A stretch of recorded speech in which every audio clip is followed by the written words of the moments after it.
Hello बच्चों, welcome back to सीयूडी bye 247। मैं हूं आयुषी मैम और जैसा कि मैंने आप सभी लोगों को प्रॉमिस करा था कि मैं आप लोगों को आज सबसे इंपॉर्टेंट वीडियो, यानी कि अगर आप लोग सीयूटी की तैयारी कर रहे हो और साइंस डोमेन के बच्चे और केमिस्ट्री का एग्जाम देने जा रहे हो, तो ये वीडियो आप सभी लोगों के लिए सबसे ज्यादा हेल्पफुल रहने वाली है। क्योंकि इस वीडियो के बाद आपको ये पता चलेगा कि आपको डायरेक्शन क्या रखनी है अपनी तैयारी की, किस चैप्टर को, किस सेक्शन को कितना टाइम देना है, जिसके हिसाब से जो टाइम इतना कम बचा है उसको आप करेक्टली मैनेज कर पा रहे होगे और कम टाइम में ज्यादा रिजल्ट पा रहे होगे। क्योंकि चॉइस बेस्ड एग्जामिनेशन है, इसका भरपूर फायदा आप लोग उठा पा रहे होगे।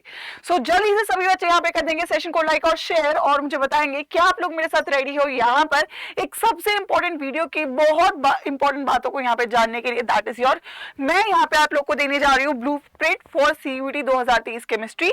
आप सभी लोगों को मैं बताना चाहूंगी, एनटीए ने ऐसा कोई जो ऑफिशियल वेबसाइट है उस पर कोई भी इंफॉर्मेशन नहीं दे रखी है। तो बच्चे बहुत कंफ्यूज हैं कि मैम क्योंकि इस एग्जाम का कोई प्रीवियस ईयर एक्सपीरियंस नहीं है तो हम कैसे डिसाइड करें किस चैप्टर को हमें ज्यादा ध्यान देने की जरूरत है। तो यहाँ पर आती है आप लोग को नीड और एक जो मैं बोलूंगी हेल्प एक ऐसे इंसान की जिसने पिछले साल ये सारा एग्जाम दिया है, निकाला गया है, यहाँ से रिजल्ट आए हैं। तो यहाँ पे आप लोग को हेल्प मिल जाती है उस चीज की, क्योंकि ये जो एनालिसिस है ये एग्जैक्टली सीयूईटी के ऊपर फोकस्ड रहेगा। सीयूईटी में जितने सवाल आपके पिछले साल आए थे उसके हिसाब से मैं यहाँ पे आपको हर चैप्टर की एक वेटेज देने जा रही हूँ जो आपके लिए काफी ज्यादा इंपॉर्टेंट रहेगी। तो वीडियो के एंड तक बने रहेंगे और सारी बातों के हमें बहुत ध्यान से फॉलो करेंगे। So let's get started with the video. सबसे पहली बात, अगर मैं बात करूं केमिस्ट्री में किस टाइप के क्वेश्चंस आपके देखने को मिलते हैं, एक तो एमसीक्यू आते हैं, आप सभी लोगों को पता है एमसीक्यू बेस्ड पेपर है आपका, तो ऑब्वियसली एमसीक्यूज तो पेपर में मैम आएंगे ही। इसके बाद मैच द फॉलोइंग, आपके पेपर में डेफिनेटली मैच द फॉलोइंग के क्वेश्चंस भी आ रहे होंगे, तो आपके लिए प्रैक्टिस करना बन जाता है इन क्वेश्चंस का। उसके बाद बहुत इंपॉर्टेंट है पैसेज बेस्ड क्वेश्चन, यानी कि आपका जो 40 to 50 क्वेश्चन नंबर रहेगा वो पैसेज बेस्ड रहेगा, जहां पे आपको 2 केस बेस्ड क्वेश्चंस पेपर में आने वाले हैं। तो बहुत इंपॉर्टेंट, अब जिस भी चैप्टर से केस बेस्ड आया तो 5 क्वेश्चन उस चैप्टर से पक्के हो जाते हैं। तो संभावना बहुत ज्यादा है कि या तो वो ऑर्गेनिक का होगा या तो फिर वो होगा आपका कोऑर्डिनेशन कंपाउंड जैसे चैप्टर का, या फिर हो सकता है केमिकल काइनेटिक्स जैसे चैप्टर का। तो कुछ चैप्टर्स है जिनसे केस स्टडी आने के चांसेस है, इसकी प्रैक्टिस करनी बहुत ज्यादा इंपॉर्टेंट है। और लास्टली है स्टेटमेंट एंड असर्शन टाइप के क्वेश्चंस। तो उसके बाद आपके स्टेटमेंट 1 स्टेटमेंट 2 इनमें से कौन सी ट्रू है कौन सी फॉल्स है, इस टाइप के क्वेश्चंस पेपर में आएंगे और इनको प्रैक्टिस जैसे कि आप मेरे साथ कर ही रहे हो, लेकिन आपको इनकी बहुत ज्यादा प्रैक्टिस करने की जरूरत है, तभी आप परफेक्ट स्कोर तक बच्चों पहुंच पा रहे होगे। ठीक है, उसके बाद मैं पेपर पैटर्न की बात कर लेती हूँ, एक बार क्विकली जल्दी से देख लेते हैं। अगर मैं केमिस्ट्री की बात करूं तो 40 क्वेश्चन आपको अटेम्प्ट करने हैं आउट ऑफ 50। 50 क्वेश्चन का पेपर आएगा, 50 में से आपको 40 अटेम्प्ट करने हैं। करेक्ट आंसर के लिए +5 मिलेगा, इनकरेक्ट आंसर के लिए -1 मिलेगा। अब देखो, फिजिक्स और मैथ्स के लिए टाइम बढ़ा दिया गया है, 60 मिनट कर दिया गया है। हालांकि केमिस्ट्री के लिए ऐसा कहीं पर भी क्लियरली मेंशन नहीं करा गया कि टाइम बढ़ गया है, क्योंकि अगर आप सीयूईटी की वेबसाइट पे जाके देखोगे वहां पे केमिस्ट्री का जो सिलेबस है वहां पर पैटर्न अपडेट अभी तक नहीं करा गया है। तो अभी तक मैं यही मान के चलूंगी कि आपको केमिस्ट्री में 45 मिनट्स ही मिलने वाले हैं। ठीक है, अगर 60 मिनट हो जाते हैं तो बहुत ही अच्छी बात है आप सभी लोग के लिए, लेकिन अभी तक के हिसाब से अपडेशन कहीं नहीं हुआ है केमिस्ट्री के सिलेबस में, तो 45 मिनट्स ही आप लोग के लिए रहेंगे और आपका पेपर 200 नंबर का रहने वाला है। राइट, सो केमिस्ट्री का exam is out of 200 marks और आपका टारगेट 200 ही होना चाहिए और ये अचीवेबल है अगर आप सही डायरेक्शन में सही चैप्टर के साथ सही टाइप ऑफ क्वेश्चन की प्रैक्टिस करते हो तो आप 200 लेकर आ पा रहे होगे। ठीक है भाई, चलिए तो सेक्शन वाइज बात कर लेते हैं। एक बार आपको पता है केमिस्ट्री 3 हिस्सों में डिवाइडेड है, ऑर्गेनिक है, ऑर्गेनिक की सबसे ज्यादा वेटेज है, मैं आपको पहले ही बता चुकी हूं। आप उम्मीद कर सकते हो 19 से 20 या 18 से 20 क्वेश्चन कम से कम, मोटा मोटा बोलो तो 17 से 20 क्वेश्चन कम से कम आप लोग देखोगे ऑर्गेनिक केमिस्ट्री से आपके सिलेबस में आ रहे होंगे, पेपर में आ रहे होंगे। उसके बाद इनऑर्गेनिक से आपको 13 से 16 सवाल देखने को मिल रहे होंगे और फिजिकल से 12 से 14। ये दोनों चीजें इंटरचेंज भी हो सकती हैं, बट पिछले साल के हिसाब से यही रेशो रहा है, यही वेटेज रहा है आपका। ऑर्गेनिक सबसे ज्यादा है, इसको आप इग्नोर नहीं कर सकते हो। इनऑर्गेनिक कम समय में ज्यादा नंबर दिला सकती है क्योंकि 3 मेन चैप्टर हैं, पी ब्लॉक से ज्यादा आना नहीं है, कोऑर्डिनेशन, डी ब्लॉक और एक मेटलर्जी है। तो कम चैप्टर में यहाँ पे फिक्स है कुछ क्वेश्चंस आने, तो यहाँ पे आप इसको तैयार कर सकते हो। और लास्टली फिजिकल आता है जिसमें आपके 12 से 14 क्वेश्चन बनते हैं। ठीक है। तो ये एक ओवरऑल ब्रेकेज है, इसके हिसाब से अपने सेक्शंस को आप टाइम देंगे। आप लोग अगर खुद से तैयारी कर रहे हो तो आपको समझ में आना चाहिए किस सेक्शन में आपको कितना टाइम देने की जरूरत है। इसको और खोल देती हूँ मैं आप लोग के लिए और शुरू करते हैं बच्चों ऑर्गेनिक केमिस्ट्री से। ऑर्गेनिक केमिस्ट्री पर्टिकुलरली आपके पेपर में 75 to 100 मार्क्स तक की बन रही होगी।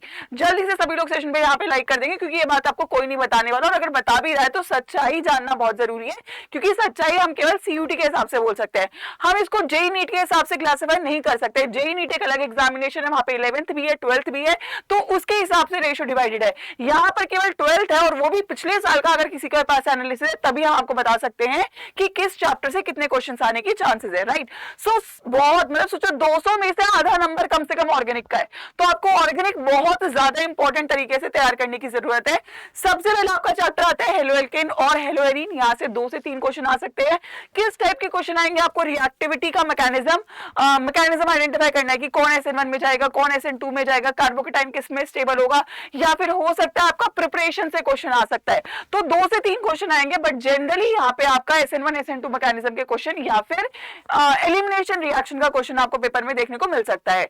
नेक्स्टली अल्कोहल फिनॉल ईथर, एक यहाँ से एसिडिटी का क्वेश्चन 110% आएगा। एक क्वेश्चन यहाँ पे विलियमसन ईथर सिंथेसिस से आ सकता है, ईथर की क्लीवेज से क्वेश्चन आ सकता है, फिनॉल का इलेक्ट्रोफिलिक सब्स्टिट्यूशन रिएक्शन आ सकता है, अल्कोहल की प्रिपरेशन आ सकती है। तो 2 से 3 क्वेश्चन अगेन आप लोग अल्कोहल फिनॉल ईथर से एक्सपेक्ट कर सकते हैं। दोनों चैप्टर की वेटेज अप्रोक्सीमेटली बराबर रहेगी। उसके बाद बच्चों अगर मैं एल्डिहाइड कीटोन की बात करूं, सबसे बड़ा चैप्टर है, यहाँ से केस बेस्ड क्वेश्चन आपके पेपर में आ सकता है। सीक्वेंस ऑफ रिएक्शंस वाले क्वेश्चन यहाँ से आपको आ सकते हैं। हो सकता है मैच द फॉलोइंग भी आपको यहाँ से देखने को मिले इन द नेम रिएक्शन वाली मैचिंग में, ठीक है।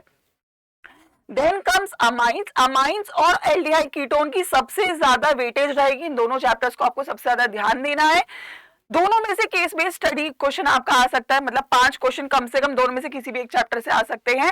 उसके अलावा अमाइन से बेसिसिटी का क्वेश्चन आ सकता है। अमाइन में 3-4 चीजें काफी इंपॉर्टेंट है, बेसिसिटी है, गैब्रियल हॉफमैन रिएक्शन है, हॉफमैन ब्रोमाइड रिएक्शन है, आइसोसाइनाइड टेस्ट है, हिंसबर्ग रिएजेंट वाला रिएक्शन है, तो इलेक्ट्रोफिलिक सब्स्टिट्यूशन रिएक्शन है एनिलीन का। तो ये कुछ बहुत इंपॉर्टेंट बातें और ये आपके पेपर में आ सकती है। लास्टली बायोमोलिक्यूल से रिलेटेड चैप्टर है, बट फिर से ही इसकी वेटेज अच्छी खासी हो सकती है। 3 से 4 क्वेश्चन मैंने लिखे हैं, कम से कम 3 क्वेश्चन आने के चांसेस है। कार्बोहाइड्रेट बहुत इंपॉर्टेंट है और आपका प्रोटीन्स बहुत इंपॉर्टेंट है, जो मैंने आपको पिछली वीडियो में बताया था इंपॉर्टेंट टॉपिक्स की लिस्ट में। ऑर्गेनिक ये बहुत इंपॉर्टेंट रहेगी आप लोग के लिए कवर करना, और मैं बोलूंगी सबसे ज्यादा टाइम एल्डिहाइड कीटोन को दो, अमाइन को दो, फिर बायोमोलिक्यूल को दो, और फिर इन दोनों को दो। छोटे से चैप्टर है, जल्दी कवर होते हैं, ठीक है। तो ये ऑर्गेनिक केमिस्ट्री की कहानी रहेगी। सभी लोगों ने नोट डाउन कर लिया है, तो यहाँ पे मुझे थम्स अप दिखना चाहिए चैट सेक्शन के अंदर। Let's talk about the next one, that is chemistry in everyday life. ये चैप्टर रिलेटेड है और इससे 2 क्वेश्चन तो कम से कम आएंगे। कहां से क्वेश्चन आएंगे, आप लोग को जो मेडिसिन है उनके यूजेस आने चाहिए, उनके एप्लीकेशन आने चाहिए, एग्जांपल्स आने चाहिए। ट्रैंक्विलाइजर से क्वेश्चन आ सकता है, आपका एस्प्रिन का क्वेश्चन आ सकता है, आर्टिफिशियल स्वीटनर का क्वेश्चन आ सकता है। कुछ बहुत इंपॉर्टेंट क्वेश्चंस है जो यहाँ से आपके आ सकते हैं, और ये क्वेश्चंस मैं आपको ऑलरेडी प्रैक्टिस करवा रही हूँ। तो अगर आप इसको फॉलो कर रहे हो, अगर आपने अभी तक मेरे सारे क्वेश्चंस फॉलो करे हैं, तो उसमें से क्वेश्चन आ रहा होगा, आपको टेंशन लेने की बिल्कुल भी जरूरत नहीं है। आइए अगर हम बात करें फिजिकल केमिस्ट्री की, तो यहाँ से अगर मैं बात करूँ, एक नया चैप्टर सॉलिड स्टेट जो आप लोगों ने पढ़ा नहीं है। पिछले साल बहुत सवाल नहीं बने थे इस चैप्टर से, बट 2 से 3 क्वेश्चन अगेन आपके इस चैप्टर से आ सकते हैं, जिसमें डिफेक्ट प्राइमरी रहेगा, फॉर्मूला मेकिंग प्राइमरी रहेगा, मॉलिक्यूलर सॉलिड आपका प्राइमरी रहेगा। इन 3 टॉपिक से कोई ना कोई एक क्वेश्चन आपके पेपर में आ रहा होगा, और 3 क्वेश्चन कम से कम आप एक्सपेक्ट कर सकते हो सॉलिड स्टेट से। सोल्यूशन से आपके न्यूमेरिकल्स लगेंगे 2 से 4 क्वेश्चन। सबसे ज्यादा वेटेज अगर मैं बोलूं फिजिकल में आपकी सोल्यूशन की रहने वाली है। न्यूमेरिकल की जितनी प्रैक्टिस कर सकते हो सोल्यूशन से करके रखना। वेंट ऑफ फैक्टर वाले क्वेश्चंस की बहुत ज्यादा चांसेस है पेपर में आने की, पिछली बार भी हर सेट में वो क्वेश्चन था, तो जरूरत बनती है आपको इसकी प्रैक्टिस करने की। अगेन इलेक्ट्रोकेमिस्ट्री की बात करूं, ये सरप्राइजिंग एलिमेंट इस बार के पेपर में हो सकता है, पिछले साल कम आया था बट इस साल ये ज्यादा आ सकता है। इलेक्ट्रोकेमिस्ट्री इज वेरी इंपॉर्टेंट, बहुत ज्यादा ध्यान से पढ़ने वाला चैप्टर है आप लोग को, और इसको आपको ध्यान से ही पढ़ना पड़ेगा, ठीक है। Next is chemical kinetics. Chemical kinetics से 3 से 4 क्वेश्चन आपके, मैंने बोला केस बेस्ड क्वेश्चन भी यहां से आ सकता है, आपका ग्राफ का क्वेश्चन आ सकता है, फर्स्ट ऑर्डर का क्वेश्चन आ सकता है, मोलिकुलरिटी का क्वेश्चन आ सकता है। तो इन सब टॉपिक्स पे आपको बहुत ज्यादा ध्यान देने की जरूरत है। जो मैं आपको पर्टिकुलरली ओरल बता रही हूँ उनका तो बहुत ही ध्यान देना है, पक्का क्वेश्चन आएगा यहाँ से। फिर सरफेस इतना इंपॉर्टेंट चैप्टर नहीं है, हो सकता है 1 क्वेश्चन आए, 2 आए, हो सकता है ना भी आए, ठीक है। तो बहुत इंपॉर्टेंट चैप्टर नहीं है, बहुत ज्यादा टाइम देने की जरूरत नहीं है। अगर आप एनसीईआरटी का जो मेन बातें हैं जो मैंने आपको बताई बताई भी है, अगर आपने मेरा वन शॉट भी देख लिया है तो वो भी बहुत है सरफेस केमिस्ट्री के लिए। थ्योरेटिकल रहेगा, ज्यादा कुछ बड़ा चीज नहीं आने वाली है। एनसीईआरटी अच्छे से करी हुई है, वन शॉट अच्छे से देखा हुआ है, नोट्स बनाए हुए हैं, याद करा हुआ है, यहाँ से आप लोग क्वेश्चन कर पा रहे होगे। ठीक है, तो ये आपका रहेगा वेटेज किसका, फिजिकल का। 60 से 70 नंबर में बोल रही हूँ, 60 तक मुझे लगता है, 60 के आसपास यहाँ पे आपके क्वेश्चन रहने वाले हैं, नंबर रहने वाले हैं फिजिकल से। Lastly let's talk about inorganic chemistry. यहाँ पर भी मैंने अब दोनों को बराबर बराबर सा दिया है, क्योंकि यू नेवर नो इन दोनों में कैसा डिवीजन हो जाए। तो मेरे हिसाब से आपका फिजिकल ज्यादा बनेगा इस बार, इनऑर्गेनिक थोड़ा सा कम बनेगा, और ऑर्गेनिक तो हमेशा ज्यादा ही रहेगा। तो उस हिसाब से आपको तैयारी करने की जरूरत है। पी ब्लॉक एक ऐसे चैप्टर है जिसके बारे में लोगों ने बहुत मिसकंसेप्शन फैलाए हुए हैं। पी ब्लॉक सीयूटी में बहुत कम आया था पिछली बार, ठीक है, इस बार ज्यादा हो सकता है, कुछ कह नहीं सकते, बट अगर मैं बोलूं तो एक क्वेश्चन पिछली बार था, बहुत क्वेश्चन थे नहीं, इस बार हो सकता है 3 तक आ जाए, इससे ज्यादा तो नहीं जाएगा। तो पी ब्लॉक में आपको बहुत ज्यादा डरने की जरूरत नहीं है, ठीक है। पी ब्लॉक में आपको जो जो बातें मैंने बताई है वो जरूर करके जानी है, चाहे आपके जैसे ओजोन हो जाता है, जैसे आपका अमोनिया हो जाता है, जो स्पेसिफिक कंपाउंड्स है इनको पढ़ो, हाइड्राइड्स को पढ़ो, ऑक्सो एसिड्स को पढ़ो, ठीक है, शेप वाले क्वेश्चन को पढ़ो, तो ये सब जरूर करके जाना है, बट ज्यादा डरना नहीं है। मतलब ये नहीं कि एकदम लगे ही पढ़ो पी ब्लॉक के चक्कर में, बाकी आपने इनऑर्गेनिक छोड़ दी। बाकी इनऑर्गेनिक की वेटेज ज्यादा है in comparison to P block. जैसे डी एंड एफ ब्लॉक है, तो यहाँ पे आपको बहुत आराम से क्वेश्चन हो जाएगा, 2 से 3 क्वेश्चन आएंगे यहाँ से, और डिफिकल्ट नहीं होंगे, ठीक है। अगर कॉन्फ़िगरेशन याद है आप आराम से कर पा रहे होगे, ठीक है। अगर आप लोग को कॉन्फ़िगरेशन याद है तो आप इसको आराम से कर पा रहे होगे, ठीक है। Lastly you will be having coordination compound. अगर मैं कोऑर्डिनेशन कंपाउंड की बात करूं, इन दोनों का कॉम्बिनेशन आ सकता है। कोऑर्डिनेशन से केस बेस्ड क्वेश्चन अगेन आपका आ सकता है, और कोऑर्डिनेशन की अगर मैं बात करूं तो 2 से 4 क्वेश्चन मैं बोल रही हूं, आपको शेप का क्वेश्चन आ सकता है, जनरली वीबीटी से क्वेश्चन यहाँ पे आपको देखने को मिलेगा। तो मेक श्योर करना है कि कंपेरेटिवली अगर ज्यादा प्रैक्टिस करनी है तो डीएफ और कोऑर्डिनेशन की ज्यादा करनी है। इसका जो मेन बातें हैं जो मैंने ऑलरेडी आपको बताई है उनको कर लो, अगर लास्ट टाइम है। अभी ऐसा नहीं कि आप 4 दिन इसको दे रहे हो तो वो 4 दिन आपके, मुझे नहीं लगता वो फायदेमंद है। उन 4 दिन में आप अपने स्ट्रॉन्ग टॉपिक्स को स्ट्रॉन्ग कर सकते हो, और वैसे भी चॉइस बेस्ड क्वेश्चन है, राइट।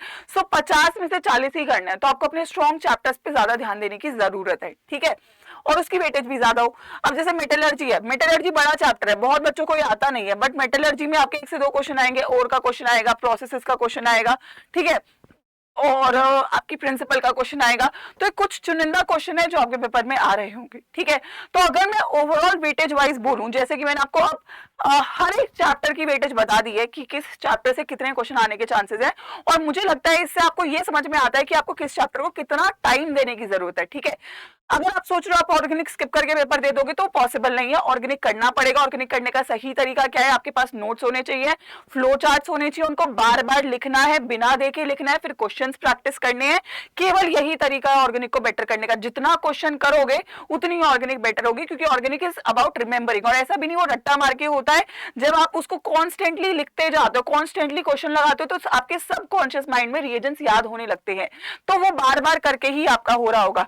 सेकेंडली अगर मैं फिजिकल की बात करूं तो फिजिकल में ध्यान रखो ज्यादा ग्राफ के ऊपर, फॉर्मूला शीट्स के ऊपर, न्यूमेरिकल में स्पीड, और फिजिकल में बहुत इंपॉर्टेंट है कौन सा क्वेश्चन करना है कौन सा नहीं करना है। तुमको स्किप करना आना चाहिए कौन से क्वेश्चन को स्किप करना है, क्योंकि कुछ क्वेश्चन आपके केवल टाइम खपाने के लिए पेपर में डाले जाएंगे, और ये चॉइस बेस्ड क्वेश्चन है, तो आप लोग को पता होना चाहिए कि मुझे किस क्वेश्चन को स्किप करना है, ठीक है, क्योंकि टाइम बहुत इंपॉर्टेंट है पेपर में।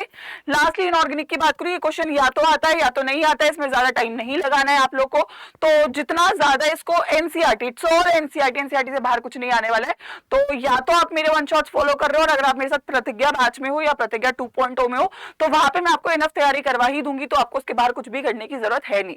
तो टेंशन नहीं लेनी है, इसका जरूर ध्यान रखना है। इसके हिसाब से अपनी प्रैक्टिस को जो शेड्यूल है उसको डिसाइड करना है, आपके रिवीजन को डिसाइड करना है, ताकि आप लोग सही डायरेक्शन में और सही चैप्टर को करेक्ट टाइम डिवोट कर पा रहे हो, ठीक है बच्चों। तो अगर यहाँ तक सभी बच्चों को क्लियर है, और ये बहुत इंपॉर्टेंट वीडियो अपने दोस्तों तक जरूर शेयर करना जो सीयूटी की तैयारी करेगा, ताकि उन लोगों को कोई भी गलतफहमी ना रहे, ठीक है। गलतफहमी आजकल बहुत हो रही है, तो मेक श्योर करो सही इंफॉर्मेशन और सही कंटेंट आप लोगों तक पहुंचे, और उसको आप लोग फॉलो करो, क्योंकि एग्जाम आपका, रिजल्ट आपका, और एडमिशन भी आप ही का है, ठीक है। और अगर आपको चाहिए कि जरूरत है मैम आपसे हेल्प लेने की, क्योंकि लास्टली पॉलीमर्स आ जाता है, पॉलीमर से भी आपके 1 से 2 क्वेश्चन बनेंगे। डिलीटेड चैप्टर्स करने जरूरी है। जो लोग बोलते हैं कि डिलीटेड चैप्टर नहीं करने हैं, उनको बोलो कि यहाँ पे से आपके क्वेश्चंस आएंगे, अगर आप नहीं करके जा रहे हो तो आप लोग का नुकसान है। डेफिनेटली क्वेश्चन आएंगे, और फिक्स क्वेश्चन है जो पेपर में आएंगे, जो मैं आपको यहाँ पे प्रैक्टिस करवाती हूँ, वैसे same to same question paper में आ रहे होंगे।